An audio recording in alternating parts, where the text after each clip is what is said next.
പ്രിയ മക്കളെ, എല്ലാവർക്കും നമസ്കാരം. നിങ്ങളെല്ലാവരും സുരക്ഷിതരല്ലേ? നിങ്ങളെല്ലാം വളരെ ഹാപ്പിയാണല്ലോ. ഇന്ന് കഴിഞ്ഞ ക്ലാസ് ഒക്കെ എല്ലാവരും കേട്ടു, എല്ലാം മനസ്സിലാക്കിയിട്ടുണ്ട് ഇല്ലേ? അപ്പോൾ മനസ്സിലായില്ലേ? ഗണിതം ലളിതവും മധുരവും വളരെ എളുപ്പമുള്ള വിഷയമാണെന്ന് മനസ്സിലായിട്ടുണ്ടല്ലോ. അപ്പോൾ നമ്മൾ കൃത്യമായിട്ട് ഓരോ ദിവസവും നടക്കുന്ന ക്ലാസ്സുകൾ കൃത്യമായി മനസ്സിലാക്കുകയും അതിൻ്റെ തുടർ പ്രവർത്തനങ്ങൾ കൃത്യമായി ചെയ്യുകയും ചെയ്താൽ ഏറ്റവും എളുപ്പമുള്ള വിഷയമായിരിക്കും കണക്ക്. നിങ്ങൾക്കത് അനുഭവപ്പെട്ടു തുടങ്ങിയിട്ടുണ്ട്. നിങ്ങളുടെ സന്തോഷം കണ്ടാൽ അറിയാം. ഇന്ന് ഞാൻ നിങ്ങളുടെ മുന്നേ വന്നിരിക്കുന്നത് നമ്മുടെ വിക്ടേഴ്സ് ചാനൽ സംപ്രേഷണം ചെയ്ത 4ാമത്തെ ക്ലാസ്സിൻ്റെ തുടർ പ്രവർത്തനങ്ങളുമായിട്ടാണ്. കഴിഞ്ഞ 3 ക്ലാസ്സിൻ്റെയും തുടർ പ്രവർത്തനങ്ങൾ നമ്മൾ 2-3 വീഡിയോകളായിട്ട് നമ്മൾ കഴിഞ്ഞ ദിവസങ്ങളിൽ കാണിച്ചു തന്നതാണ്. അതെല്ലാം നിങ്ങൾ കൃത്യതയോടുകൂടി ചെയ്തിട്ടുണ്ട് എന്ന് ഞാൻ മനസ്സിലാക്കുന്നു. എല്ലാവർക്കും നല്ലത് വരട്ടെ എന്ന് ആശംസിച്ചുകൊണ്ട് നമ്മുടെ ക്ലാസ്സിലേക്ക് കടക്കാം. ഓക്കെ, അപ്പോൾ നമുക്ക് തുടങ്ങാം അല്ലേ? എല്ലാം റെഡിയല്ലേ? ഇന്ന് നമ്മൾ ചർച്ച ചെയ്യുന്നത് വിക്ടേഴ്സ് ചാനൽ സംപ്രേഷണം ചെയ്ത 4ാമത്തെ ക്ലാസ്സിലെ സ്ഥാനവും പദവും, പൊസിഷൻ ആൻഡ് ടേം, 10ാം ക്ലാസ്സിലെ ഗണിത പാഠപുസ്തകത്തിലെ സമാന്തര ശ്രേണി എന്ന് പറയുന്ന പാഠഭാഗത്തിന്റെ 4ാമത്തെ ക്ലാസ്സാണ് സ്ഥാനവും പദവും, പൊസിഷൻ ആൻഡ് ടേം. ആദ്യത്തെ 3 ക്ലാസ്സുകൾ നമ്മൾ കഴിഞ്ഞ വീഡിയോകളിലൂടെ അതിന്റെ തുടർപ്രവർത്തനങ്ങൾ ചർച്ച ചെയ്തിരുന്നു. ഇന്ന് ഈ പാഠഭാഗവുമായി ബന്ധപ്പെട്ട ആശയങ്ങൾ എങ്ങനെ രൂപീകരിച്ചു, അതനുസരിച്ച് അതിന്റെ തുടർപ്രവർത്തനങ്ങൾ എങ്ങനെ ചെയ്യും എന്നുള്ളത് നമുക്കൊന്ന് ചർച്ച ചെയ്യാം.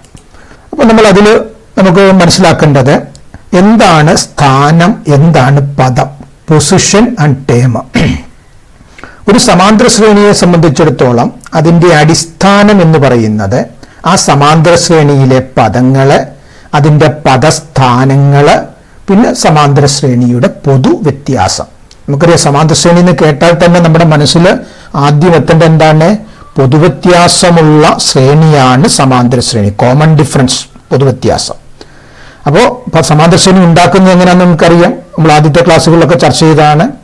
ഒരു സംഖ്യയോട് ഒരു നിശ്ചിത സംഖ്യ കൂട്ടിക്കൂട്ടി എഴുതുന്ന ശ്രേണിയാണ് സമാന്തര ശ്രേണി. ആ കൂട്ടിക്കൂട്ടി എഴുതുന്ന ആ സംഖ്യയ്ക്കാണ് എന്ത് വിളിക്കുന്നത്? പൊതുവ്യത്യാസം. ഇതൊക്കെ നമുക്കറിയാം. അപ്പൊ സമാന്തര ശ്രേണി കേൾക്കുമ്പോൾ ആദ്യം മനസ്സ് വരേണ്ടത് പൊതുവ്യത്യാസം എന്നുള്ള ആ ഒരു കൺസെപ്റ്റ് മനസ്സ് വരണം. പൊതുവ്യത്യാസമുള്ള ശ്രേണിയാണ്. ഇനി അതിന്റെ സ്ഥാനവും പദവും എന്താണ്? സ്ഥാനവും പദവും നമ്മൾ നേരത്തെ ചർച്ച ചെയ്താണ്. അവ തമ്മിലുള്ള ബന്ധങ്ങളാണ് ഇപ്പോൾ നമ്മൾ ചർച്ച ചെയ്യാൻ പോകുന്നത്. ഒരു ഉദാഹരണത്തിലൂടെ നമുക്ക് ആ ഭാഗം ഒന്ന് മനസ്സിലാക്കാം. ഞാനൊരു ചോദ്യം നിങ്ങളുടെ മുന്നിൽ അവതരിപ്പിക്കുകയാണ്. എണ്ണൽ സംഖ്യകളെ 3 കൊണ്ട് ഗുണിച്ച് 2 കൂട്ടിക്കിട്ടുന്ന ശ്രേണി എഴുതുക. നിങ്ങളെല്ലാവരും നോട്ട് ബുക്കിൽ ഈ പറഞ്ഞ ആ ചോദ്യത്തിന്റെ ഒരു ശ്രേണി ഉണ്ടാക്കാനൊന്ന് ശ്രമിച്ചു നോക്കിയേ. എണ്ണൽ സംഖ്യകൾ, നാച്ചുറൽ നമ്പേഴ്സ്, 3 കൊണ്ട് ഗുണിക്കണം, 3 കൊണ്ട് മൾട്ടിപ്ലൈ ചെയ്യണം, എന്നിട്ട് അതിൻ്റെ കൂടെ 2 കൂട്ടണം. അപ്പോൾ ഒരു ശ്രേണി കിട്ടുന്നില്ലേ? ഇതാണ് കിട്ടിയ ശ്രേണി. അപ്പൊ എങ്ങനെ ഉണ്ടാക്കിയെന്ന് എന്നോട് ഒന്ന് ആലോചിച്ച് നോക്കി. ആദ്യം എണ്ണൽ സംഖ്യകൾ ഏതാണെന്നറിയുന്നു, 1, 2, 3, 4 എക്സെട്ര. അതിനൊക്കെ എന്ത് ചെയ്യണം? 3 കൊണ്ട് ഗുണിക്കണം. അപ്പൊ ആദ്യത്തെ എണ്ണസംഖ്യ 1, ഒരു 3, 3, എന്നിട്ട് 2 കൂട്ടണം, അപ്പൊ 5. അടുത്ത എണ്ണസംഖ്യ 2, അപ്പൊ 3 × 2 6, 2 കൂട്ടി 8. അടുത്തത് 3 എണ്ണസംഖ്യ 3 കൊണ്ട് ഗുണിച്ചു, 3, 3, 9, 2 കൂട്ടി 11. അപ്പൊ ആ ശ്രേണി ഉണ്ടാക്കുന്ന ആശയം മനസ്സിലായില്ലേ? ഓരോ എണ്ണസംഖ്യയും 3 കൊണ്ട് ഗുണിച്ചിട്ട് 2 കൂട്ടിക്കിട്ടുന്ന ശ്രേണി. അപ്പൊ ഒരു സമാന്തര ശ്രേണി കിട്ടിയില്ലേ? സമാന്തര ശ്രേണി അല്ലേ? ആണ്. നമ്മൾ വേണ്ടത് ഈ ശ്രേണിയിലെ ഒരു ചോദ്യം ഞാൻ നിങ്ങളുടെ മുന്നിൽ അവതരിപ്പിക്കാൻ പോവാണ്. എന്താ ചോദ്യം നോക്കി. ഈ സമാന്തര ശ്രേണിയിലെ ഓരോ പദത്തെയും പൊതുവ്യത്യാസം കൊണ്ട് ഹരിച്ചു കിട്ടുന്ന, കോമൺ ഡിഫറൻസ് കൊണ്ട് ഹരിക്കുക, ഡിവൈഡ് ചെയ്ത് കിട്ടുന്ന ശിഷ്ടം എത്രയാണെന്ന് കണ്ടുപിടിക്കുക. റിമൈൻഡർ കണ്ടുപിടിക്കുക, അവയുടെ പ്രത്യേകത എഴുതുക. ഇതാണ് നമ്മുടെ ആദ്യത്തെ വർക്ക്. അപ്പൊ നിങ്ങളെല്ലാവരും ഈ ശ്രേണി ഒന്ന് എഴുതിയെടുത്തിട്ട് അതിന്റെ പൊതുവ്യത്യാസം എത്രയാണ് നിങ്ങൾക്കറിയാം. പൊതുവ്യത്യാസം കണ്ടുപിടിക്കാൻ എന്താ മാർഗം? സമാന്തര ശ്രേണി തന്ന പൊതുവ്യത്യാസം കാണാൻ 2ാമത്തെ സംഖ്യയിൽ നിന്ന് 1ാമത്തെ സംഖ്യ കുറയ്ക്കുക. അതായത് 2ാം പദത്തിൽ നിന്ന് 1ാം പദം കുറയ്ക്കുക. അല്ലെങ്കിൽ 3ാം പദത്തിൽ നിന്ന് 2ാം പദം മൈനസ് ചെയ്യുക. അല്ലെങ്കിൽ 4ാം പദം, 4th ടേമിൽ നിന്ന് 3rd ടേം, 3ാം പദം മൈനസ് ചെയ്യുക. ഇതിന് ഏതിനും അതിന് തൊട്ട് മുന്നിലുള്ളത് മൈനസ് ചെയ്താൽ പൊതുവ്യത്യാസം കിട്ടും നിങ്ങൾക്കറിയാം. അപ്പൊ സമാന്തര ശ്രേണി എന്ന് പറയുമ്പോൾ പൊതുവ്യത്യാസം കണ്ടുപിടിക്കുക എന്ന് പറയുന്ന ആശയം കൂടെ മനസ്സിലാക്കണം. അപ്പൊ പൊതുവ്യത്യാസം എങ്ങനെ വെച്ചു? 8 കുറയ്ക്കണം 5, 8 - 5 എത്ര കിട്ടി? 3. അല്ലെങ്കിൽ 11 കുറയ്ക്കണം 8, അങ്ങനെ എടുത്താലും 3. എങ്ങനെ ചെയ്താലും അത് തന്നെയാണ്. തുടർച്ചയായ പദം തന്നാൽ മുന്നിലുള്ള പദത്തിൽ നിന്ന് പിന്നിലുള്ള പദം കുറച്ചാൽ മതി. ഈ പൊതുവ്യത്യാസമായ 3 കൊണ്ട് ഈ ശ്രേണിയിലുള്ള ഓരോ പദത്തെയും ഹരിക്കുക. അപ്പോൾ കിട്ടുന്ന ശിഷ്ടത്തിന് എന്തെങ്കിലും പ്രത്യേകതയുണ്ടോ എന്ന് കണ്ടുപിടിക്കാൻ ആ ശിഷ്ടം കണ്ടുപിടിച്ചിട്ട് ശിഷ്ടത്തിന്റെ പ്രത്യേകത എഴുതണം. എല്ലാവരും ആ വർക്കൊന്ന് ചെയ്ത് നോക്കിയേ. നിങ്ങൾക്ക് എല്ലാവർക്കും ഒരു പ്രത്യേകത കാണാൻ കഴിയും. അപ്പൊ 5നെ 3 കൊണ്ട് ഹരിക്കണം, 8നെ 3 കൊണ്ട് ഹരിക്കണം, 11നെ 3 കൊണ്ട് ഏതെങ്കിലും കുറച്ച് പദങ്ങൾ, ഒരു 3, 4, 5, 6 പദങ്ങൾ ഇതിൽ എഴുതിയിരിക്കുന്നത് ഇഷ്ടമുള്ള അത്രയും പദങ്ങൾ എടുക്കുക, അതിനെയൊക്കെ 3 കൊണ്ടൊന്ന് ഹരിക്കുക. അപ്പൊ കിട്ടുന്ന ശിഷ്ടം എത്ര നോക്കുക, ആ ശിഷ്ടത്തിന് എന്തെങ്കിലും പ്രത്യേകത കൊണ്ട് നോക്കുക. അത് കഴിയുമ്പോൾ നിങ്ങൾ ഒരു കാര്യം കൂടെ ചെയ്യും, നിങ്ങൾ ഇഷ്ടമുള്ള ഒരു സമാന്തര ശ്രേണി എഴുതുക. ഏത് പൊതുവ്യത്യാസത്തിൽ നിങ്ങൾക്ക് ഇഷ്ടമുള്ള പൊതുവ്യത്യാസത്തിൽ ഇഷ്ടമുള്ള ഒരു സമാന്തര ശ്രേണി എഴുതൂ. സമാന്തര ശ്രേണി എഴുതാൻ അറിയില്ലേ? ഒരു സംഖ്യ എഴുതുക, ആ സംഖ്യയോടെ ഒരേ സംഖ്യ തന്നെ കൂട്ടി പോവുക. അപ്പൊ സമാന്തര ശ്രേണി കിട്ടും. എന്നിട്ട് അതിന്റെ പൊതുവ്യത്യാസം എത്രയാണെന്ന് മനസ്സിലാക്കിയിട്ട് ആ പൊതുവ്യത്യാസം കൊണ്ട് ആ ശ്രേണിയിലെ പദങ്ങളെയൊക്കെ ഒന്ന് ഹരിച്ചു. അപ്പൊ നിങ്ങൾക്ക് എന്തെങ്കിലും പ്രത്യേകത കണ്ടോ? ഈ 2 ചോദ്യങ്ങളും നിങ്ങൾ ചെയ്തു നോക്കിയപ്പോൾ എന്തെങ്കിലും പ്രത്യേകത കണ്ടോ? എന്താ കണ്ടത്? നമ്മളിപ്പോ എന്താ ചെയ്ത് നോക്കി? 5 ആദ്യത്തെ പദം, അതിനെ 3 കൊണ്ട് ഹരിച്ചു, 3 പൊതുവ്യത്യാസം കൊണ്ട് ഹരിച്ചു. അപ്പൊ ശിഷ്ടം എത്ര കിട്ടി? 2. അടുത്ത പദം 8 8നെ ഞാൻ 3 കൊണ്ട് ഹരിച്ചു, 3 2 6, ശിഷ്ടം വീണ്ടും 2. അടുത്ത 11 11നെ 3 കൊണ്ട് ഹരിച്ചു, 3 3 9, ശിഷ്ടം 2. അപ്പൊ ഇതിനൊക്കെ ഹരിച്ചപ്പോൾ ശിഷ്ടം എത്ര കിട്ടി? 2. ഞാൻ കുറച്ചങ്ങോട്ട് പോയിട്ട് 29നെ 3 കൊണ്ട് ഹരിച്ചു നോക്കി, 3 9 27, ശിഷ്ടം 2. ഇനി 32നെയും 35നെയും ഒക്കെ നമുക്ക് ഈ പറഞ്ഞ പോലെ 3 കൊണ്ട് ഹരിച്ചു നോക്കാം. അപ്പൊ ആ ശിഷ്ടത്തിന്റെ പ്രത്യേകത കണ്ടോ? എന്തെങ്കിലും പ്രത്യേകതകൾ കണ്ടുപിടിച്ചോ? എന്താ കിട്ടിയ പ്രത്യേകത? എല്ലാവർക്കും ഒരു പ്രത്യേകത കിട്ടിയിട്ടുണ്ടാവും അല്ലേ? ആ പ്രത്യേകത നമുക്കൊന്ന് പറഞ്ഞു നോക്കി. ഒരു സമാന്തര ശ്രേണിയിലെ ഏത് പദത്തെയും പൊതുവ്യത്യാസം കൊണ്ട് ഹരിച്ചാൽ കിട്ടുന്ന ശിഷ്ടം തുല്യമായിരിക്കും. കണ്ടില്ലേ? വളരെ പ്രധാനപ്പെട്ട ഒരു ആശയമാണ്. ഒരു സമാന്തര ശ്രേണിയിലെ ഏത് പദത്തെയും, അപ്പൊ ആ ശ്രേണിയിലുള്ള ഏത് പദത്തെയും അതിന്റെ പൊതുവ്യത്യാസം കൊണ്ട് ഹരിച്ചാൽ കിട്ടുന്ന ശിഷ്ടം റിമൈൻഡർ തുല്യമായിരിക്കും. Any term of an arithmetic sequence is divide by the common difference, we get the same remainder. ഇതൊരു പ്രധാനപ്പെട്ട ഒരു ആശയമാണ്. ഈ ആശയം ഉപയോഗിച്ച് നമുക്ക് വേണമെങ്കിൽ ഒരു ചോദ്യം ചോദിക്കാം. ഇപ്പൊ നേരത്തെ പറഞ്ഞിരുന്ന നമ്മുടെ 5 8 11 എന്ന് പറയുന്ന ശ്രേണി തന്നിട്ട് ചോദിക്കുന്നു, ഈ ശ്രേണിയിൽ 100 എന്ന് പറയുന്ന ഒരു സംഖ്യ ഇതിലെ പദമാകുമോ എന്ന് ചോദിക്കുന്നു. അതിങ്ങനെ എഴുതി പോകുമ്പോൾ 100 അതിലെ ഒരു പദമാകുമോ? എന്താ സമാന്തര ശ്രേണിയിലെ പദങ്ങളുടെ പ്രത്യേകത? ആ ശ്രേണിയിലുള്ള ഏത് പദത്തെയും പൊതുവ്യത്യാസം കൊണ്ട് ഹരിച്ചാൽ കിട്ടുന്ന ശിഷ്ടം തുല്യമാകണ്ടയോ? അപ്പൊ നമ്മൾ ആദ്യത്തെ പദത്തെയോ അല്ലെ രണ്ടാമത്തെ പദത്തെയോ ഏതെങ്കിലും ഒരു പദത്തെ ഹരിച്ചപ്പോൾ കിട്ടിയ ശിഷ്ടം എത്രയായിരുന്നു? 2. അപ്പൊ 100നെ നമ്മൾ ഇതുപോലെ 3 കൊണ്ട് ഹരിച്ചു നോക്കുക, ശിഷ്ടം 2 കിട്ടിയാൽ 100 ആ ശ്രേണിയിലെ പദമാണ്, കിട്ടിയില്ലെങ്കിൽ പദം അല്ല.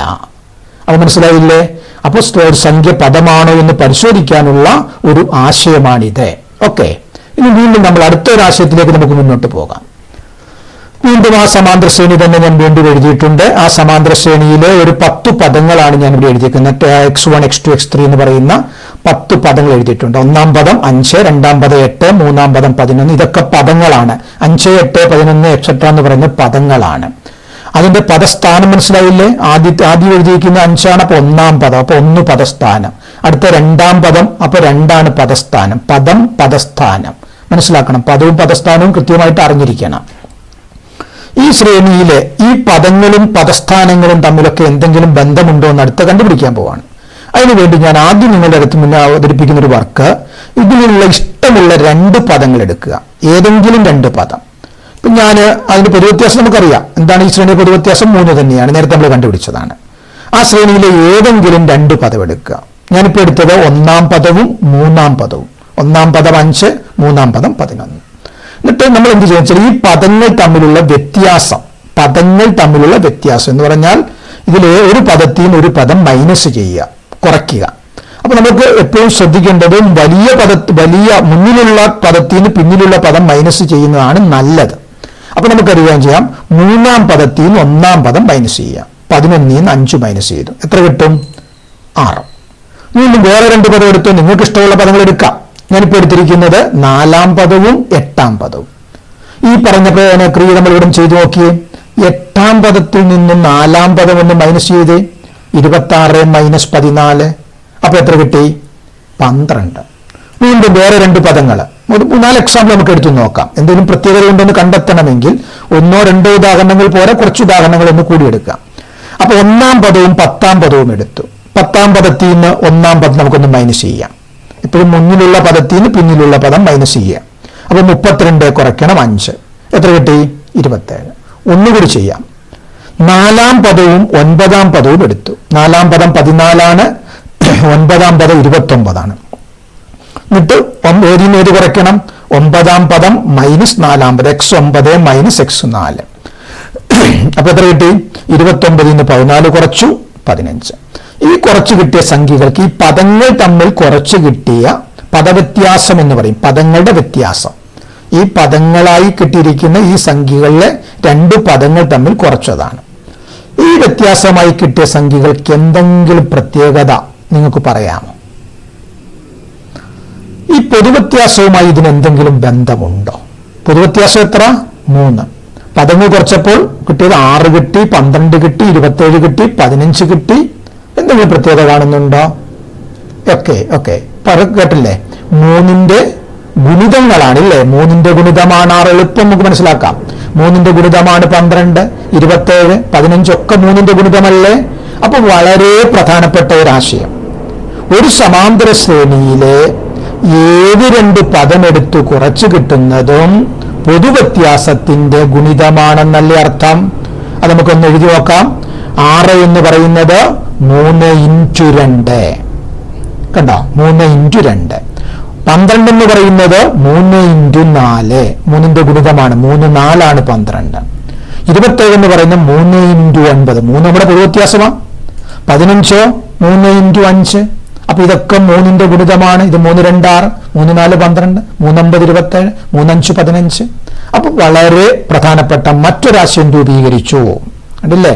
സമാന്തര ശ്രേണി എന്ന് പറയുന്ന പാഠം ഞാൻ നേരത്തെ പറഞ്ഞിട്ടുള്ള ഒരു ഗവേഷണം നടത്താൻ അത്രമാത്രം സ്കോപ്പുള്ള ഒരു പാഠമാണ്. ധാരാളം ആശയങ്ങൾ രൂപീകരിക്കാം. ഇപ്പൊ രണ്ടാമതൊരു ആശയം നമ്മളിപ്പോൾ രൂപീകരിച്ചു. ഒരു സമാന്തര ശ്രേണിയിലെ ഏത് 2 പദങ്ങളുടെയും വ്യത്യാസം അവയുടെ പൊതുവ്യത്യാസത്തിന്റെ ഗുണിതമാണ്. Difference between any 2 terms of an arithmetic sequence is a multiple of common difference. അതായത് പൊതുവ്യത്യാസത്തിന്റെ ഗുണിതമായിരിക്കും പദങ്ങളുടെ വ്യത്യാസം. ഈ ആശയം ഉപയോഗിച്ച് നമ്മൾ നേരത്തെ പറഞ്ഞൊരു ചോദ്യമില്ലേ? ഈ സമാന്തര ശ്രേണിയിൽ 100 ഒരു പദമാണോ എന്ന് പരിശോധിക്കുക എന്ന് പറയുമ്പോൾ ഈ ആശയം ഉപയോഗിച്ച് വേണേൽ പരിശോധിക്കാം. ആ 100ൽ നിന്ന് ഈ ശ്രേണിയിലെ ഒരു പദം കുറയ്ക്കുക, മൈനസ് ചെയ്യുക. അപ്പോൾ കിട്ടുന്ന സംഖ്യ പൊതുവ്യത്യാസത്തിന്റെ ഗുണിതമാണെന്ന് നോക്കിയാൽ മതി. അപ്പൊ ഒരു സംഖ്യ പദമാണെന്ന് പരിശോധിക്കാൻ 2 മാർഗമായി. ഒന്ന്, ആ സംഖ്യയെ പൊതുവ്യത്യാസം കൊണ്ട് ഹരിക്കുമ്പോൾ കിട്ടുന്ന ശിഷ്ടം ആ ശ്രേണിയിലെ ഏതെങ്കിലും ഒരു പദത്തെ പൊതുവ്യത്യാസം കൊണ്ട് ഹരിക്കുമ്പോൾ കിട്ടുന്ന ശിഷ്ടത്തിന് തുല്യമായിരിക്കണം. അപ്പൊ അങ്ങനെ പദമാണെന്ന് പരിശോധിക്കാം. ഇപ്പൊ നമ്മൾ പറഞ്ഞു പദങ്ങൾ തമ്മിൽ കുറയ്ക്കുക, അതായത് പദമാണോ എന്ന് ചോദിക്കുന്ന ആ സംഖ്യയിൽ നിന്ന് ഇതിലേതെങ്കിലും പദം കുറച്ചിട്ട് കിട്ടുന്നത് പൊതുവ്യത്യാസത്തിന്റെ ഗുണിതമാണോ എന്ന് പരിശോധിച്ചാൽ മതി. ഗുണിതമാണെന്ന് പരിശോധിക്കാൻ പൊതുവ്യത്യാസം കൊണ്ട് ആ കുറച്ച് കിട്ടുന്ന സംഖ്യ ഹരിക്കുക. അപ്പോൾ പൂർണ്ണമായിട്ടും ഡിവൈഡ് ചെയ്യാൻ പറ്റുന്നുണ്ടെങ്കിൽ മൾട്ടിപ്പിൾ ആണ്, ഗുണിതമാണെങ്കിൽ അത് പദമാണ്. അപ്പൊ 2 ആശയങ്ങളായി. ഇനി വീണ്ടും നമുക്ക് കുറച്ചുകൂടെ മുന്നോട്ട് പോകാം. വീണ്ടും പുതിയ ഒരു ആശയം കൂടെ വീണ്ടും നമുക്ക് രൂപീകരിക്കാൻ പോവാണ്. നേരത്തെ എഴുതിയ ചോദ്യം തന്നെയാണ്. ആ ശ്രേണിയിലെ പദങ്ങളൊക്കെ ഇവിടെയുണ്ട്. പൊതുവ്യത്യാസം നമുക്കറിയാം 3 തന്നെയാണ്. ഇനി ഞാൻ പോകുന്നത് ഇപ്പൊ നമ്മൾ പദങ്ങൾ തമ്മിലേ കുറച്ചിട്ടുള്ളൂ. പദങ്ങൾ തമ്മിൽ കുറച്ചപ്പോൾ കിട്ടിയ സംഖ്യ 3ന്റെ ഗുണിതമാണെന്ന് പറഞ്ഞു. ഒന്നാമത്തെ സംഖ്യ 3 × 2 ആണ്. അപ്പൊ ഈ 2 എന്ന് പറയുന്നത് എവിടെ നിന്ന് വന്നു? അടുത്തത് 3 × 4, അടുത്ത 3 × 9. അതിനുവേണ്ടി നമ്മളൊരു കാര്യം ചെയ്യുക. അടുത്തൊരു പട്ടിക കൂടി പൂരിപ്പിക്കുകയാണ്. നമ്മൾ ആ കുറച്ച പദങ്ങളുടെ സ്ഥാനങ്ങൾ തമ്മിലൊന്ന് കുറയ്ക്കുക, സ്ഥാനവ്യത്യാസം. ഇപ്പൊ ഇവിടെ 1ഉം 3ഉം പദങ്ങളായതുകൊണ്ട് പദസ്ഥാനങ്ങൾ തമ്മിലൊന്ന് കുറയ്ക്കുക. 3 കുറയ്ക്കണമെന്ന്. അപ്പൊ പദങ്ങൾ ഏത് ക്രമത്തിലാണോ കുറച്ചത് അതേ ക്രമത്തിൽ പദസ്ഥാനം കുറയ്ക്കുക. പദങ്ങളിൽ 3ാം പദത്തിൽ നിന്ന് 1ാം പദമാണ് കുറച്ചതെങ്കിൽ പദസ്ഥാനം 3ൽ നിന്ന് 1 കുറയ്ക്കുക. എത്ര കിട്ടി? 2. ആ 2 അല്ലേ ഇവിടെ വന്നത്? അടുത്തോട് നോക്കിയേ. പദസ്ഥാനങ്ങൾ തമ്മിൽ കുറയ്ക്കേ. 4ാം പദവും 8ാം പദവുമായിരുന്നു. നമ്മൾ 8ാം പദത്തിൽ നിന്ന് 4ാം പദം കുറച്ചു. അപ്പോൾ ഈ 12 കിട്ടിയത്. പദസ്ഥാനം 8ൽ നിന്ന് 4 കുറച്ചു, 4. അടുത്ത പദസ്ഥാനം നോക്കിയേ. 1ാം പദവും 10ാം പദവുമായിരുന്നു. 10ൽ നിന്ന് 1 കുറച്ചു. കാരണം 10ാം പദത്തിൽ നിന്നാണ് 1ാം പദം കുറച്ചത്. അപ്പൊ പദസ്ഥാനം 10ൽ നിന്ന് 1 കുറയ്ക്കണം. പദങ്ങൾ കുറച്ച ക്രമത്തിൽ തന്നെ പദസ്ഥാനങ്ങളും കുറച്ചു. അപ്പൊ നമുക്ക് 9 കിട്ടി. ആ 9 അല്ലേ ഇവിടെ വന്നിരിക്കുന്ന 3 × 9 നോക്കിയേ. അപ്പൊ ഇവിടെ നോക്കി 9 - 4 പദസ്ഥാനങ്ങളോ 4 9 പദങ്ങൾ, 4 പദവും 9 പദവും. അപ്പൊ 9 - 4 5. എന്താ പ്രത്യേകത? ഇനി നമുക്കൊരാശയം രൂപീകരിക്കരുതോ? ഈ പദസ്ഥാനങ്ങളുടെ വ്യത്യാസം എന്ന് പറയുന്നത്, സ്ഥാനവ്യത്യാസം എന്ന് പറയുന്നത് പൊതുവ്യത്യാസവും കൂടെ ഗുണിച്ചാൽ സമാന്തര ശ്രേണിയിലെ ആ പദങ്ങളുടെ വ്യത്യാസം കിട്ടുമെന്നല്ലേ? ഓക്കെ, അതത്ര മനസ്സിലാക്കിയാൽ മതി. അത് നമുക്ക് ഒന്നുകൂടി ഒന്ന് മനസ്സിലാക്കുന്നതിന് വേണ്ടി അത് വേറെ രൂപത്തിൽ ഞാനൊന്ന് കാണിച്ചു തരികയാണ്. ഈ പദങ്ങളുടെ വ്യത്യാസത്തെ പദസ്ഥാനങ്ങളുടെ വ്യത്യാസം കൊണ്ടൊന്ന് ഹരിക്കുകയാണ്. പദങ്ങളുടെ വ്യത്യാസം ആദ്യത്തെ എത്രയാണ്? 6. പദസ്ഥാനത്തിന്റെ വ്യത്യാസം 2. 6 / 2 എത്ര കിട്ടി? 3. അടുത്ത പദങ്ങളുടെ വ്യത്യാസവും പദസ്ഥാനങ്ങളുടെ വ്യത്യാസവും കണ്ടില്ലേ? പദങ്ങൾ കുറച്ചപ്പോൾ 12 കിട്ടി, അതിന്റെ സ്ഥാനങ്ങൾ കുറച്ചപ്പോൾ 4 കിട്ടി. 12 4 കൊണ്ട് ഹരിച്ച് 3. അടുത്തതും നോക്കി, പദങ്ങളുടെ വ്യത്യാസം പദസ്ഥാനങ്ങളുടെ വ്യത്യാസം. 27 ഹരിക്കണം 9 3.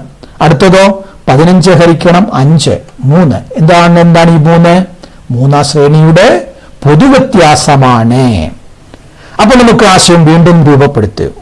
ഒരു സമാന്തര ശ്രേണിയിലെ ഏതെങ്കിലും 2 പദം തന്നാൽ പൊതുവ്യത്യാസം കാണാനുള്ള ഒരാശയമായി. അടുത്തടുത്ത പദം എന്താ പൊതുവ്യത്യാസം കാണാൻ നമുക്കറിയാം. അടുത്തടുത്ത പദം തന്നാൽ മുന്നിലുള്ള പദത്തിന് പിന്നിലുള്ള പദം കുറച്ചാൽ മതി. നേരിട്ട് തൊട്ടടുത്ത പദവും അടുത്തടുത്ത 2 പദങ്ങളായതുകൊണ്ട് ഇത് ഏതെങ്കിലും 2 പദമാണ്. ഏത് 2 പദം തന്നാലും പൊതുവ്യത്യാസം കാണാനുള്ള ഒരു ആശയമാണ്. ആ പദങ്ങൾ തമ്മിൽ കുറയ്ക്കുക ബൈ പദസ്ഥാനങ്ങൾ തമ്മിൽ കുറയ്ക്കുക. ഓക്കെ, ഇതിൽ ഏത് 2 പദം എടുത്താലും ഈ ആശയ ഉത്തരം കിട്ടും. ഇപ്പൊ 10ാം പദവും 4ാം പദവുമാണ്. 10ാം പദം 32, 4ാം പദം 11. 32 - 14 കുറയ്ക്കുക ബൈ പദസ്ഥാനം 10ഉം 4ഉമായുണ്ട് 10 - 4 കുറയ്ക്കുക. ആ ഡിവൈഡ് ചെയ്ത് കിട്ടുന്നത് 3 തന്നെ ആയിരിക്കും. ഇതാണ് സമാന്തര ശ്രേണിയുടെ പൊതുവ്യത്യാസം കാണാനുള്ള മറ്റൊരാശയം. ഇത് മറ്റൊരു രൂപത്തിൽ പറയാം. നോക്കിയേ, പദവ്യത്യാസം ബൈ പദസ്ഥാനങ്ങളുടെ വ്യത്യാസം എല്ലായിടത്തും ഒരുപോലല്ലേ? അതിന് നമുക്ക് 9ാം ക്ലാസ്സിൽ പഠിച്ചിട്ടുള്ള ഒരു ആശയമുണ്ടല്ലോ, ആനുപാതികം എന്ന് പറയുന്ന ഒരു വാക്ക് പഠിച്ചോർക്കുന്നുണ്ടോ? അതായത് ഒരു സമാന്തര ശ്രേണിയിലെ ഏത് 2 പദങ്ങളുടെയും വ്യത്യാസം അവയുടെ പദസ്ഥാനങ്ങളുടെ വ്യത്യാസത്തിന് ആനുപാതികമാണ്. അതാണ് ആ ഹരിച്ചു കിട്ടുന്ന സംഖ്യ ഒരുപോലെ കിട്ടുന്നത് കൊണ്ടാണ് ആനുപാതികമാണെന്ന് പറയുന്നത്. ആ ഹരിച്ചു കിട്ടുന്ന ആ സംഖ്യയ്ക്കാണ് ആനുപാതിക സ്ഥിരം. അത് പൊതുവ്യത്യാസം തന്നെ അല്ലേ? The difference, term difference is proportional to position difference എന്ന് നമുക്ക് പറയാം. അതായത് ഒരു സമാന്തര ശ്രേണിയിലെ ഏത് 2 പദങ്ങളുടെയും വ്യത്യാസം അവയുടെ പദസ്ഥാനങ്ങളുടെ വ്യത്യാസവും പൊതുവ്യത്യാസവും തമ്മിലുള്ള ഗുണനഫലമാണെന്ന് നമ്മൾ നേരത്തെ കണ്ടു. അതൊക്കെ ഒന്ന് മനസ്സിലാക്കിയിരിക്കുക. അവസാനത്തിൽ നമ്മൾ അതിൽ നിന്ന് കിട്ടേണ്ട ഒരു പ്രധാനപ്പെട്ട ആശയം എന്താണെന്ന് ചോദിച്ചു കഴിഞ്ഞാൽ ഇതാണ്: പൊതുവ്യത്യാസം സമം പദവ്യത്യാസം ബൈ സ്ഥാനവ്യത്യാസം എന്ന് പറഞ്ഞാൽ common difference D = term difference divide by position difference. ഇതാണ്. അപ്പൊ 2 പദം തന്നാൽ പൊതുവ്യത്യാസം കാണാനുള്ള ഒരു ആശയം കൂടി ഇവിടെ നിന്ന് ഉപയോഗിച്ചില്ലേ? ഇപ്പൊ 3 ആശയമായില്ലേ? ഇനി നമുക്ക് വീണ്ടും മുന്നോട്ട് പോവുകയാണ്. പദങ്ങളും പദസ്ഥാനങ്ങളും തമ്മിലുള്ള ബന്ധമാണ് നമ്മൾ ഈ ഭാഗത്ത് പറയുന്നത്. ഇതൊക്കെ ഓരോ ഓരോ ആശയങ്ങളാണ്. ഇപ്പൊ നിങ്ങളൊരു ചിത്രം കാണുന്നില്ലേ? ഈ ചിത്രത്തിലെ 1ാം പദം 1, 2ാം പദം 4, 3ാം പദം 7 ഇങ്ങനെയാണ്. അതായത് 3 വീതം കൂട്ടി എഴുതിയിരിക്കുന്ന ഒരു സമാന്തര ശ്രേണി അരിത്തമെറ്റിക് സീക്വൻസ്. ഈ പദങ്ങൾ തമ്മിലൊരു ബന്ധം നമുക്ക് കണ്ടുപിടിക്കാൻ പോവാണ്. 1ാം പദത്തിന്റെ കൂടെ ഒരു പൊതുവ്യത്യാസം കൂട്ടുമ്പോഴാണ് 2ാം പദം. നോക്കി, 1ാം പദത്തിന്റെ കൂടെ 3 കൂട്ടിയപ്പോൾ 4 കിട്ടി. ഒരു പൊതുവ്യത്യാസം, 3 പൊതുവ്യത്യാസമാണ്. 1, 4, 7, 19 ശ്രേണിയാണ്. വീണ്ടും 1ാം പദത്തിൽ നിന്ന് 2ാം പദത്തിലേക്കൊന്ന് ചാടി നോക്കി. 1ാം പദത്തിൽ നിന്ന് 2ാം പദത്തിലേക്കല്ല, 1ാം പദത്തിൽ നിന്ന് 3ാം പദത്തിലേക്ക് നോക്കി. ഇവിടെ നിന്ന് ഒരു പൊതുവ്യത്യാസം കൂട്ടി 2ൽ വന്നു.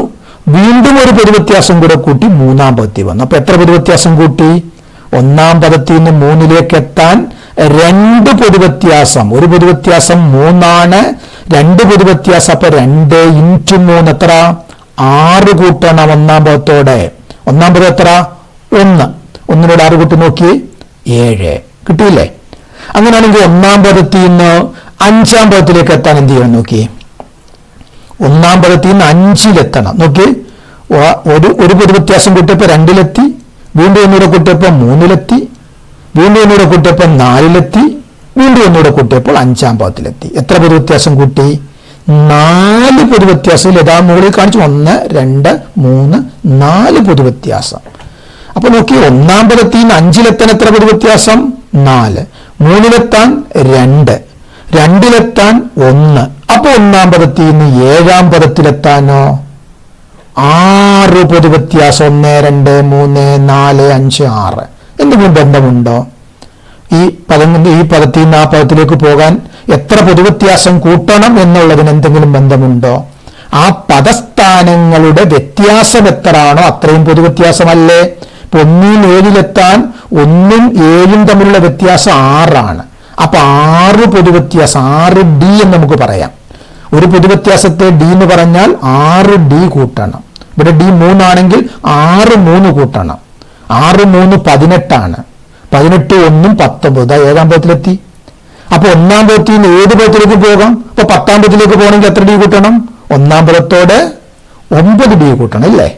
അത് ഏത് പദത്തിൽ നിന്നും അങ്ങനെ പോകാൻ നമുക്ക് നോക്കാം. അങ്ങനെയാണെങ്കിൽ ഇപ്പൊ നമ്മൾ പിടിക്കുന്ന 3-ാം പദത്തിലാന്ന് വെക്കുക. 3-ാം പദത്തിൽ നിന്ന് 4-ാം പദത്തിലേക്ക് പോകണം. കണ്ടില്ലേ? 3-ാം പദം 7 4-ാം പദം 10. എത്ര കിട്ടണം? 3 കൂട്ടിയാൽ മതി. ഒരു പൊതുവ്യത്യാസം. അപ്പോൾ 3-ാം പദത്തിൽ നിന്ന് 7-ാം പദത്തിലേക്ക് പോകാനോ നോക്കി. 3-ാം പദത്തിൽ നിന്ന് 7-ാം പദത്തിലേക്ക് 1 2 3 4. എത്ര പൊതുവ്യത്യാസം? 4 പൊതുവ്യത്യാസം. അപ്പൊ ആ 4 എന്ന് പറയുന്ന സംഖ്യ എന്താണ്? പദസ്ഥാനങ്ങളുടെ വ്യത്യാസമാണ്. അപ്പൊ അത് നമുക്കൊരു ആശയമായിട്ട് എഴുതാം. അപ്പൊ ഒരു പദത്തിൽ നിന്ന് ഒരു പദത്തിലേക്ക് പോകാൻ, ഇപ്പൊ 7-ാം പദത്തിലേക്ക് പോകണം. 1-ാം പദത്തിൽ നിന്ന് 1-ാം പദം പ്ലസ് 6D, ശരിയല്ലേ? 1 2 3 4 5 6D. അപ്പൊ 7-ാം പദത്തിലെത്തും. ഒരു D എന്ന് പറയുന്നത് 3 ആണെങ്കിൽ 6D 6 × 3 18. അത് 1-ാം പദത്തോട് കൂട്ടിയൊന്ന് എഴുതിയാൽ മതി. അപ്പൊ 1-ാം പദം പൊതുവ്യത്യാസം അറിയെങ്കിൽ ഏത് പദവും കാണാം. എത്ര D കൂട്ടണമെന്ന് അറിഞ്ഞാൽ മതി. ഇനി അത് മുന്നോട്ട് പോകാൻ മാത്രമല്ല, നമുക്ക് മറ്റൊരാശയം ഇപ്പൊ എന്നാൽ 4-ാം പദത്തിൽ ഒരാൾ നിൽക്കുന്നു. ആ ആൾക്ക് 1-ാം പദത്തിലേക്ക് പോകണം. 1-ാം പദം കാണണം. അപ്പൊ നോക്കിയേ, ഇവിടെ നിന്ന് 1D കുറച്ചാൽ 3-ലെത്തി. അവിടെ നിന്ന് വീണ്ടും 1D കുറച്ചാൽ 2-ലെത്തി. അവിടെ നിന്ന് വീണ്ടും 1D കുറച്ചാൽ 1-ലെത്തി. അപ്പൊ എത്ര D കുറച്ചു? നമുക്കറിയാം 1D 2D 3D കുറച്ചു. അപ്പൊ 4-ാം പദത്തിൽ നിന്ന് 1-ാം പദത്തിലേക്ക് എത്താൻ 3D. 1-ാം പദത്തിൽ നിന്ന് 4-ാം പദത്തിലേക്ക് എത്താൻ 3D കൂട്ടണം. 1ഉം 3ഉമാണ് 4. അപ്പൊ 3D കൂട്ടി. തിരിച്ചു വരുമ്പോൾ 4-ാം പദത്തിൽ നിന്ന് 1-ാം പദത്തിലേക്ക് എത്താൻ 4, 4-ാം പദത്തിൽ നിന്ന് 3D കുറയ്ക്കണം. അപ്പൊ നമുക്ക് വളരെ വ്യക്തമല്ലേ? ഒരു പദത്തിൽ നിന്ന് ഒരു പദത്തിലേക്ക് പോകാനുള്ള ആശയം വളരെ വ്യക്തമല്ലേ? അപ്പൊ അങ്ങനെയാണെങ്കിൽ 4-ാം പദത്തിൽ നിന്ന് 6-ാം പദത്തിലേക്ക് എത്താനോ എത്ര D കൂട്ടണം? അപ്പോൾ മുന്നോട്ട് പോകുമ്പോൾ കൂട്ടണം, പിന്നോട്ട് പോകുമ്പോൾ കുറയ്ക്കണം. മുന്നിലുള്ള പദത്തിലേക്കാണെങ്കിൽ എത്ര D കൂട്ടുക, പിന്നിലുള്ള പദത്തിലേക്കാണ് പോകണമെങ്കിൽ എത്ര D കുറയ്ക്കുക. എത്ര D എന്ന് ചോദിച്ചാൽ പദസ്ഥാനങ്ങളുടെ വ്യത്യാസം എത്രയാണോ അത്രയും D. ഇപ്പൊ 4-ാം പദത്തിൽ നിന്ന് 6-ലാണ് എത്തുമെങ്കിൽ വ്യത്യാസം എത്ര? 2. 4ഉം 6ഉം തമ്മിലുള്ള വ്യത്യാസം 2. അപ്പൊ 2D കൂട്ടുക. ഓക്കെ. അപ്പൊ ഇതാണ് നമുക്ക് ഒരു പദത്തിൽ നിന്ന് ഒരു പദത്തിലേക്ക് പോകാനുള്ള ആശയം. ഇത് നമുക്ക് ഒന്നുകൂടി ഒന്ന് വിശദമാക്കുന്ന വേണ്ടി ഒരു ഭാഗം കൂടി ഞാൻ കാണിക്കുകയാണ്. 1-ാം പദത്തിൽ നിന്ന് 7-ാം പദത്തിലേക്ക് എത്തണം. ഇപ്പൊ നിങ്ങൾ പറഞ്ഞ ആശയം വെച്ചിട്ട് ഇവിടെ നിൽക്കുന്ന ഒരാൾക്ക് ഇവിടെ എത്തണം. നോക്കി, 1-ന് 7-ലേക്ക് എത്താൻ എത്ര സംഖ്യ കൂട്ടണം? 1-ന് 7-ലേക്ക്. അപ്പൊ 7-ന് 1 കുറച്ചാൽ 6. 6 കൂട്ടിയാൽ മതി. 1ഉം 6ഉമല്ല 7. അപ്പൊ ഇവിടെ നമ്മൾ പറയേണ്ടത് 1-ാം പദത്തോട് 6D കൂട്ടുക. x1 + 6D എന്ന് പറയുന്നത് x7. അപ്പൊ 1-ാം പദത്തിൽ നിന്ന് 10-ാം പദത്തിലെത്താനോ മനസ്സിലായിട്ടുണ്ടാവുമല്ലോ. 1-ന് 10-ലെത്താൻ 1ഉം 10ഉം തമ്മിലുള്ള വ്യത്യാസം എത്ര? പദസ്ഥാനങ്ങളുടെ വ്യത്യാസം 9 അല്ലേ? അപ്പൊ 9D കൂട്ടണം. 9 കൂട്ടിയാൽ പോരാ, 9D ആണ്. കാരണം നമ്മളൊരു പദത്തിലാണ് നിൽക്കുന്നത്. നമുക്ക് പോകേണ്ട വേറൊരു പദത്തിലേക്കാണ്. അപ്പോൾ പദസ്ഥാനങ്ങളുടെ വ്യത്യാസം 9 ഇവിടെ. അപ്പൊ 9D കൂട്ടണം. കണ്ടോ? 1-ാം പദം പ്ലസ് 9D 10-ാം പദം. അപ്പൊ ഇനി നിങ്ങൾ പറയണം, ഓരോന്ന് എളുപ്പം പറയണം. 1-ാം പദത്തിൽ നിന്ന് 25-ാം പദത്തിലെത്തണം. അപ്പൊ 1-ാം പദം പ്ലസ് 24D x1 + 24D. അങ്ങനെയാണെങ്കിൽ തിരിച്ചു വരാം. 1-ാം പദത്തിൽ നിന്ന് 7-ാം പദത്തിലേക്ക് പോകാൻ 6D കൂട്ടി. അപ്പൊ 7-ാം പദത്തിൽ നിന്ന് 1-ാം പദത്തിലേക്ക് വരാൻ എന്ത് ചെയ്താൽ മതി? 6D. പദസ്ഥാനങ്ങളുടെ വ്യത്യാസം 6D ആണ്. പിന്നോട്ടാ പോകേണ്ടത്. അപ്പൊ 6D കുറയ്ക്കണം. ഏതിന്? 7-ാം പദം -6D. 1-ാം പദത്തിൽ നിന്ന് 10-ാം പദത്തിലേക്ക് പോകാൻ 9D കൂട്ടി. അപ്പൊ തിരിച്ചു 10-ാം പദത്തിൽ നിന്ന് 1-ാം പദത്തിലേക്ക് വരാനോ 9D കുറയ്ക്കണം. കാരണം പിന്നോട്ടല്ലേ പോകേണ്ടത്? 10-ൽ നിന്ന് 1-ലേക്കാണ് പോകേണ്ടത്. അപ്പൊ 9 കുറയണം. അപ്പൊ 9D കുറയണം. 10-ാം പദം -9D. ഇനി നമുക്ക് വേറെ ഏതെങ്കിലും പദം എടുക്കാം. 7-ാം പദത്തിൽ നിന്ന് 10-ാം പദത്തിലേക്ക് പോകണം. വേഗം പറ. 7-ാം പദം പ്ലസ് 3D. എവിടുന്നാ 3 കിട്ടിയത്? 7-ന് 10-ലെത്താൻ 3 ആണ്. 10 പേരും തമ്മിലുള്ള വ്യത്യാസം, പദസ്ഥാനങ്ങളുടെ വ്യത്യാസം. കണ്ടോ, പദവും പദസ്ഥാനവും തമ്മിലുള്ള ബന്ധമാണ് ഈ പഠിച്ചുകൊണ്ടിരിക്കുന്നത്. ഒരു പദത്തിൽ നിന്ന് ഒരു പദത്തിലോട്ട് പോകാൻ ആ പദസ്ഥാനങ്ങൾ തമ്മിലുള്ള വ്യത്യാസം എത്രയാണോ അത്രയും ഡി കൂട്ടുക അല്ലെങ്കിൽ കുറയ്ക്കുക. മുന്നോട്ടാണ് പോകുന്നെങ്കിൽ കൂട്ടണം, പിന്നോട്ടാണെങ്കിൽ പോകുന്നെങ്കിൽ കുറയ്ക്കണം. ഇതാണ് പദവും പദസ്ഥാനവും. അപ്പൊ 7-ാം പദത്തിൽ നിന്ന് 12-ാം പദത്തിലേക്ക് പോകാനോ 7-ാം പദത്തിനോട് 5d കൂട്ടണം. 7 5 12, 5d കൂട്ടണം. 10-ാം പദത്തിൽ നിന്ന് 18-ാം പദത്തിലേക്ക് പോകാൻ 10-ാം പദത്തോട് വേഗം പറ 8d കൂട്ടണം. ഓക്കെ, അങ്ങനെയാണ് 15-ാം പദത്തിൽ നിന്ന് 10-ാം പദത്തിലേക്ക് വരാനോ പിന്നോട്ടാണല്ലേ. അപ്പൊ അവിടെ 15-ൽ നിന്ന് 10ലേക്ക് വരണമെങ്കിൽ 5 അല്ലേ കുറയേണ്ടത്. അപ്പൊ 5-ന് പകരം ഇവിടെ എന്ത് ചെയ്യണം, 5d കുറയണം. അപ്പൊ 15-ാം പദത്തിൽ നിന്ന് 5d കുറഞ്ഞു. അപ്പൊ 20-ാം പദത്തിൽ നിന്ന് 15-ാം പദത്തിലേക്ക് വരാനോ അവിടെയും നമ്മൾ ഇതുപോലെ ചിന്തിച്ചാൽ മതി. 20-ൽ നിന്ന് 15ലേക്ക് വരാൻ 20-ഉം 15-ഉം തമ്മിലുള്ള വ്യത്യാസം 5 അല്ലേ. അപ്പൊ 5d കൂടണോ കുറയണോ? കുറയണം. കാരണം 20-ൽ നിന്ന് 15ലേക്കാണ് പോകേണ്ടത്. ഇതാണ് നമുക്ക് മനസ്സിലാക്കേണ്ടത് പദവും പദസ്ഥാനവും തമ്മിലുള്ള ബന്ധം. അങ്ങനെയാണെങ്കിൽ ഏത് പദത്തിൽ നിന്നും ഏത് പദത്തിലേക്കും നമുക്ക് പോകാൻ അറിയില്ലേ?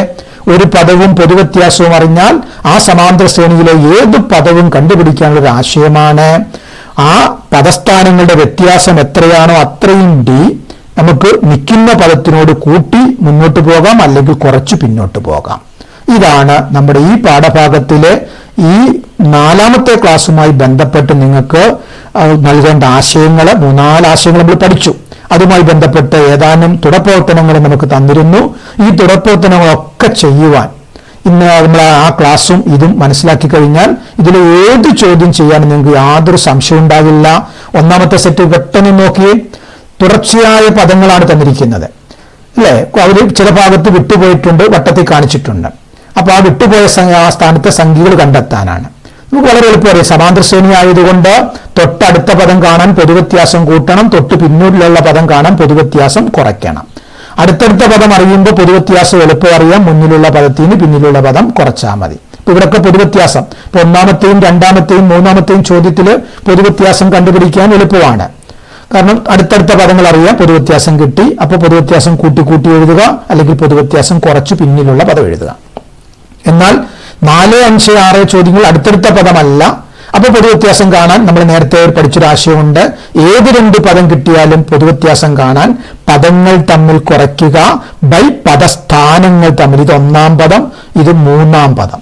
ഈ 4-ാമത്തെ ചോദ്യം എടുത്താൽ ആദ്യത്തേത് 1-ാം പദം, 3-ാം പദം. അപ്പൊ പദസ്ഥാനങ്ങൾ 1ഉം 3ഉം, പദങ്ങൾ 24ഉം 42. അപ്പൊ 42 കുറയ്ക്കണം 24 ബൈ 3 കുറയ്ക്കണം 1. ഈ രൂപത്തിൽ പൊതുവ്യത്യാസം കിട്ടും. പൊതുവ്യത്യാസം കൂട്ടി മുന്നോട്ട് എഴുതിയാൽ അടുത്തടുത്ത പദങ്ങൾ കിട്ടും. പിന്നോട്ടാണെങ്കിൽ കുറച്ചെഴുതണം. ഇതൊക്കെ അങ്ങനെ ചെയ്യാൻ പറ്റും. ഈ 2-ാമത്തെ സെറ്റ് ചോദ്യങ്ങളിൽ എല്ലാം അതുപോലെ തന്നെയാണ്.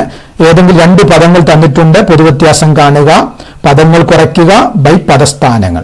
പദങ്ങൾ ഏത് ക്രമത്തിൽ കുറയ്ക്കുന്നു അതേ ക്രമത്തിൽ പദസ്ഥാനവും കുറച്ചാൽ പൊതുവ്യത്യാസം കിട്ടും. പൊതുവ്യത്യാസം കിട്ടിയാൽ കൂട്ടി കൂട്ടിയോ അല്ലെങ്കിൽ കുറച്ച് കുറച്ചോ മുന്നോട്ടും പിന്നോട്ടുമുള്ള പദങ്ങൾ എഴുതാം, അല്ലെങ്കിൽ ഏത് പദവും കാണാം. 3-ാമത്തെ ചോദ്യം അത് തന്നെ. 4-ാമത്തെ ചോദ്യം നോക്കിയേ, 101 ഒരു പദമാണോ ഈ ശ്രേണിയിൽ? 1001 ആയാലോ? ഈ ചോദ്യത്തിന് ഉത്തരം എഴുതാൻ നമ്മൾ പഠിച്ച 2 ആശയങ്ങൾ പഠിച്ചിട്ടുണ്ട്. ഒരു സംഖ്യ പദമാണോ എന്ന് പരിശോധിക്കാൻ 1-ാമത്തെ ആശയം. 1-ാമത് പഠിച്ചെന്താണ്? ആ ശ്രേണിയിലെ ഏത് പദത്തെയും പൊതുവ്യത്യാസം കൊണ്ട് അടിച്ചാൽ ശിഷ്ടം തുല്യമാണെന്ന് നോക്കിയാൽ മതി. അങ്ങനെ ചെയ്യാം. അല്ലെങ്കിൽ പദങ്ങൾ തമ്മിൽ കുറച്ച് കിട്ടുന്നത് പൊതുവ്യത്യാസത്തിന്റെ ഗുണിതമാണെന്ന് നോക്കിയാൽ മതി. അപ്പൊ 101 പദമാണെന്ന് പരിശോധിക്കാൻ 101ന് 13 കുറയ്ക്കുക. ആ കിട്ടുന്ന സംഖ്യ ഇതിന്റെ പൊതുവ്യത്യാസത്തിന്റെ ഗുണിതമാണെന്ന് പരിശോധിച്ചാൽ മതി. അങ്ങനെ എളുപ്പത്തിൽ നമുക്ക് ഈ തുടർപ്രവർത്തനങ്ങളെ വളരെ ഈസി ആയിട്ട് ചെയ്യാൻ സാധിക്കും. ഇത് വളരെ പ്രധാനപ്പെട്ട ഒരു ആശയം കൂടിയാണ്. നമ്മുടെ ഈ പാഠഭാഗത്ത് പദവും പദസ്ഥാനവും തമ്മിലുള്ള ബന്ധം വെച്ചുകൊണ്ടാണ് തുടർന്ന് പല ചോദ്യങ്ങളും ചെയ്യുന്നത്. അതുകൊണ്ട് വളരെ കൃത്യതയോടുകൂടി മനസ്സിലാക്കി പഠിക്കുക. എന്തെങ്കിലും സംശയങ്ങൾ നിങ്ങൾക്ക് തോന്നിയാൽ നിങ്ങളുടെ അധ്യാപകരെ വിളിക്കുക, ബന്ധപ്പെട്ടിട്ട് ആ സംശയം തീർത്തുകൊണ്ട് തുടർന്നുള്ള ഭാഗങ്ങൾ ശ്രദ്ധിച്ച് കേട്ട് നമുക്ക് നല്ല രീതിയിൽ മുന്നോട്ട് പോകാം. ഒക്കെ എല്ലാവർക്കും മനസ്സിലായി കാണുമെന്ന് വിശ്വസിക്കുന്നു. എല്ലാവർക്കും ഒരിക്കൽ കൂടി ആശംസകൾ നേർന്നുകൊണ്ട് താങ്ക് യു. നിർത്തട്ടെ. നന്ദി, നമസ്കാരം.